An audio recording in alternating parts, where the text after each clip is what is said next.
Well, we have a governor, Governor Brad Henry, who has arbitrarily took this federal bailout money, and it seems like, well, the federal government's trying to give us money. How is that bad? But the mandates, the strings attached to this, and the creation of new programs, or the sustaining of programs that will only occur for a year or two, and then the state has to pick up that tab, and what it amounts to is the expansion of government. Do you agree with that? Absolutely, Charlie. I think you put the hammer on the nail here. We need to cure the disease instead of putting Band-Aids on it, and that's what's happening at the state level. We've got this rainy day fund, which is about $600 million, and we've got $700 million in stimulus dollars. Well, we're facing falling revenues. We know that we have a $720 million shortfall, even with the spending cuts that are being proposed, which indicates that next year we're going to have $1.3 billion in debt.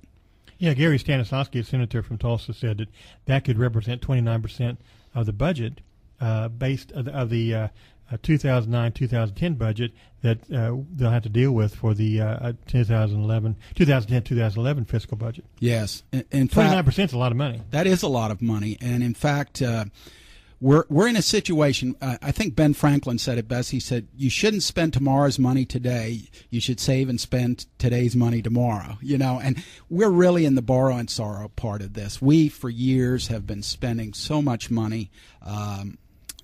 Tom Coburn was telling me we're spending like drunken sailors.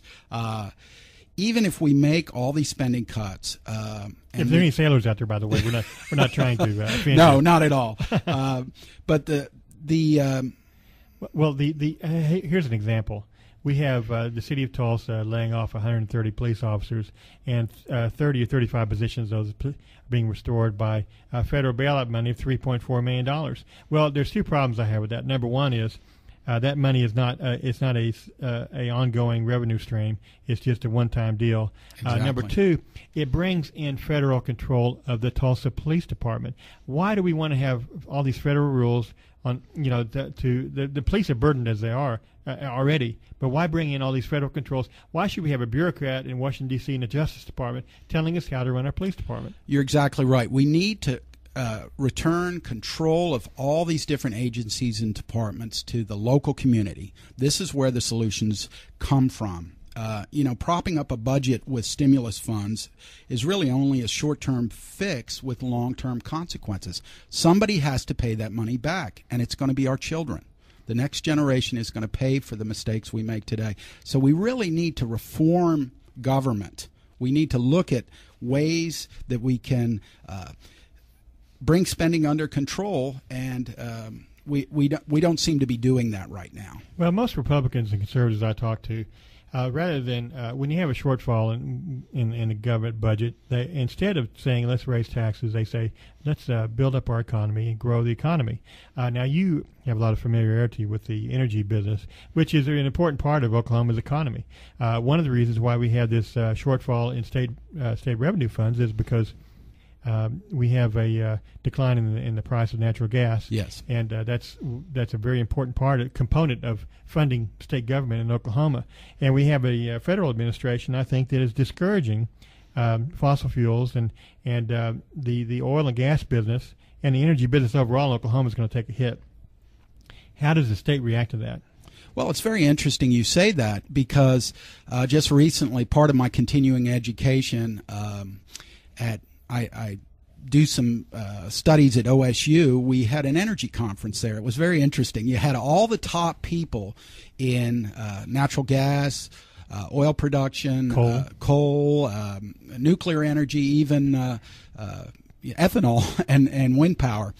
And to a person, all the top executives were there, and they said, if you are going to tax and overregulate my business to the point of 35% or more, and with the possibility of cap and trade being out there, they're saying, what is my incentive to do exploration? What is my incentive to build a refinery? Yeah, to build the infrastructure that we have in this country, and what is my incentive to find new forms of fuel?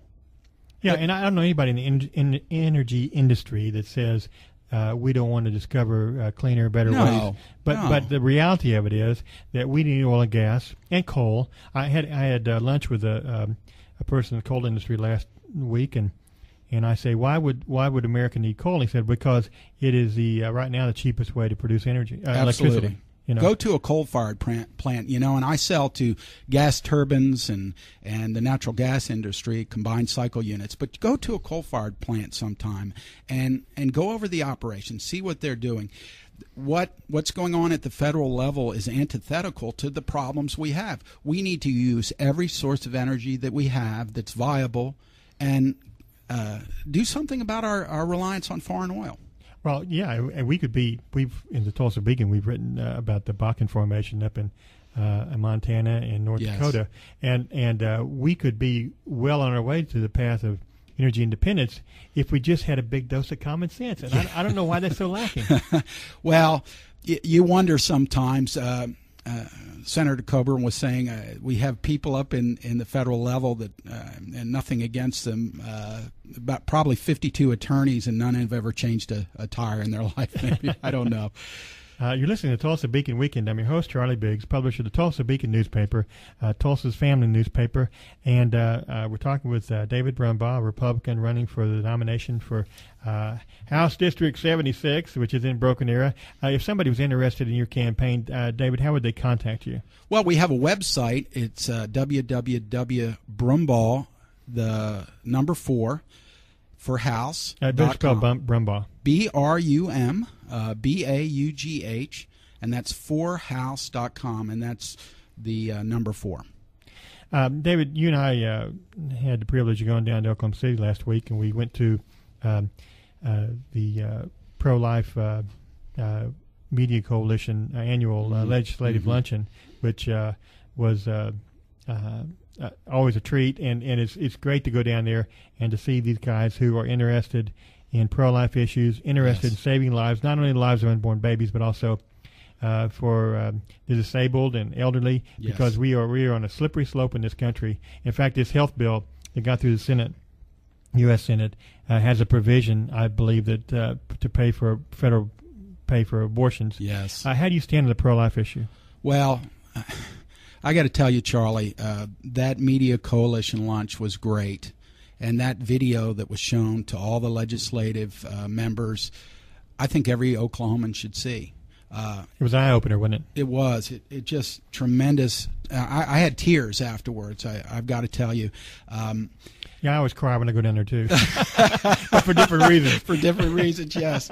But, we have to protect life in this state from conception all the way to end-of-life issues, because the value we place on life, Charlie, I truly believe will dictate the society in which we live in. And if you look at that video and you see 1 million babies are killed in the United States every year, over 1 million, and 93% because the child is either unwanted or inconvenient, and then you look at 52% occurring before the 9th week, it is a tragedy. It is a tragedy.